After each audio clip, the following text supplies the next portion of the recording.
What's going on, everybody? Mortem here, this time bringing you a look at Trails in the Sky second chapter, which is not a video I was expecting to make, to be honest with you, though perhaps I should have, because I'm bringing you this video via a publicly available demo that was released yesterday from the time this is going live. And after having a surprisingly good time with the first game, I'm very ready to jump into the second one. Now, just like the first game, which also got a demo, this demo progress will carry forward, and given how busy my schedule is going to be over the next few weeks, getting a jump on this in a very bite-sized manner that will then carry forward progress was very appealing to me, on top of just wanting to play the game itself. So, this demo is available over on Steam, and is naturally, by the second chapter moniker, a sequel, of course, to the first chapter. If you didn't happen to catch my review for the original game, I was very curious about it because it is a remake of the original games which came out a while back, and a lot of people were asking me about it, but it's a very long-running series that I had never played before. The Trails series has, I think it's like 13 games, something like that, and they're all pretty meaty JRPGs that have an incredibly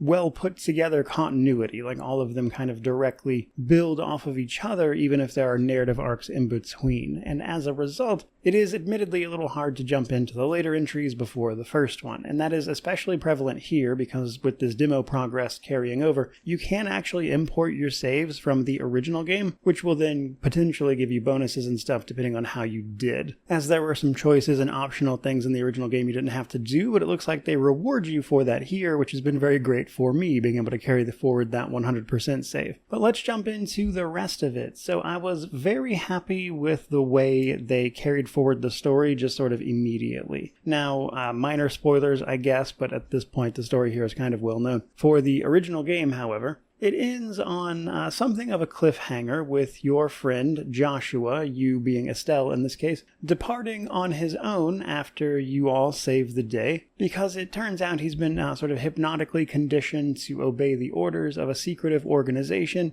and he doesn't want to put anybody in harm's way, and so he's going to try to take care of that himself. Estelle and Joshua grew very close over the first game, though they were already pretty close before that, but I mean a little more romantically, I guess you could say. And so Estelle does not take him leaving very well, and I guess I would have expected them, with Estelle's personality being, I guess brash might be the way to put it, to just immediately jump up and go running after him, but that's not what they do. They actually take a little bit of time to, I think, set up the story in a way that is a little more pleasing than that, even if that actually kind of showcases Estelle as a person, if anything. But what actually happens is she initially refuses to believe that he left and chooses to go back to her home, the beginning of the original game, because she's convinced that he would have went there. And after, going there, seeing that he's not, and getting to grips with the fact that he actually left, Estelle sits down with her father, Cassius, who initially didn't want to go looking for Joshua after everything that happened and the fact that Joshua is very lethal, let's say. So after a lot of insistence,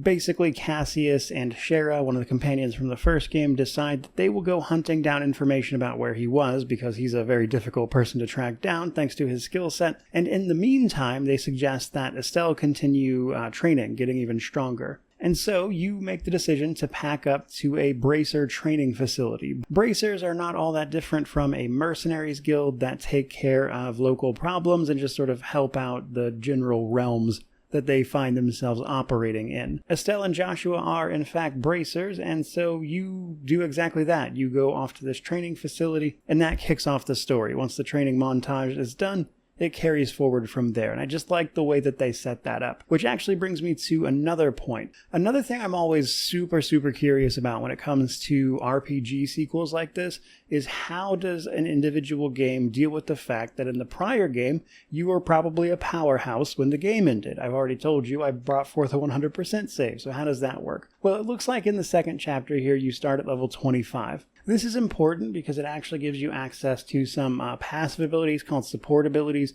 and it actually brings forward some of the mechanics you had to unlock from the first game as well, so things you would have gotten access to much later are just available straight away here, like the chained brave attacks. Now, the other big part of progression, though, is your orbments, or these sort of mechanical devices that you slot magical quartz into, sort of materia style, that then determines the abilities available to that character. You would have likely maxed those out in the first game as well, and the way they handle that here is by giving your character an upgrade upgrade with the excuse that your previous quartz is incompatible with these new devices, but the new devices are superior, which does actually seem to be the case. But in order to use them, you have to rebuild all of your quartz library, so you don't get access to that from the first game. However, with this new one, we get the ability to upgrade our slots rather than sort of unlock them. So in the original game, you would unlock slots, allowing you to equip more quartz. Here, you upgrade the slots, allowing you to equip better quartz on top of there being more and varied abilities available in this one as well. And I think overall, that is a surprisingly elegant way to handle the progression from one RPG to the next. I'm enjoying that already in the early game quite a bit. Now, gameplay-wise, outside of subtle tweaks, I will say it's mostly a pretty familiar experience. Combat is a mix of, I guess you could call it action combat. Then you can switch into, ideally when you've stunned an enemy, into the more freeform turn-based mode. Now, on the action side of things, you can attack enemies, dodge out of the way of their attacks, and then this builds a gauge that you can use to unleash more powerful abilities that then can potentially stun the enemy, which if you switch to turn-based combat in that moment, you then come in at an advantage with a big brave attack, I believe it's called, which allows you to potentially either chain it or follow up with your party members, dealing even more damage on top of the enemy being stunned and losing their first turn. So a very strong way to start combat, though obviously boss fights rarely work out that way and you just kind of have to start it a little more cold than that. Turn-based is a little more, I would say, traditional in the sense that there is a turn order. Your characters can affect it in various ways with their base stats like speed, but also by using certain abilities to slow or delay enemies, which is important because every turn gets a sort of bonus based on the turn that they were going to take in combat, and by delaying them you can steal those bonuses. So there's always some things to keep in mind there. And while I wouldn't say it's a terribly complicated system or anything, I think it cuts through a lot of the bloat you could potentially see in other systems and just focuses on the important stuff while remaining engaging via things like the action side of things, but also keeping combat itself interesting enough by allowing you to grind out little enemies. You don't necessarily want a turn-based battle every single time and getting stronger that way, and then saving the big battles for stuff that is obviously going to be a little more narratively important. Now, to add on to that a little bit farther, we do get a new companion in the sense that they're in our party this time, but a character from the original game. Annalise joins us for that training, and I'm curious to see if she'll wind up being a more permanent party member. The way this worked in the first game is Estelle and Joshua were like your permanent party members, and then you had others sort of fluctuate in and out of the party based on the story. I'm not sure if this will be similar to that, or if there will be more permanent companions we take with us along the way, but excited to see how that pans out. When it comes to exploring areas, it's mostly just running through, fighting the enemies,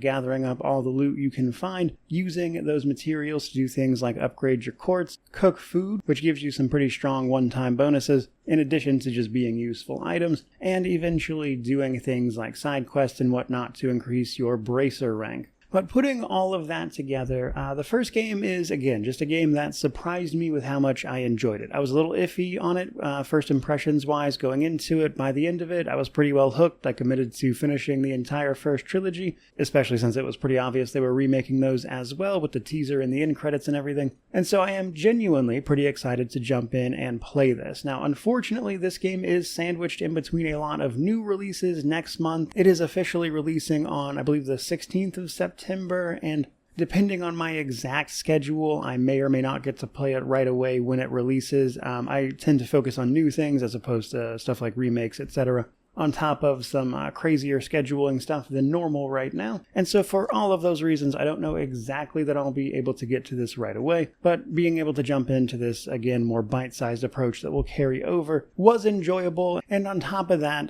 this demo just has me, again, excited to jump into it, which is the point of a demo, and I figured I would share that with people. But that's pretty much all I've got for you guys today. Certainly hope you enjoyed the video. If you did, by all means, like, comment, subscribe, all that YouTube jazz. But regardless of any of that, truly, just thank you so much for watching. I really do appreciate it. May you wander in wisdom and have an amazing day.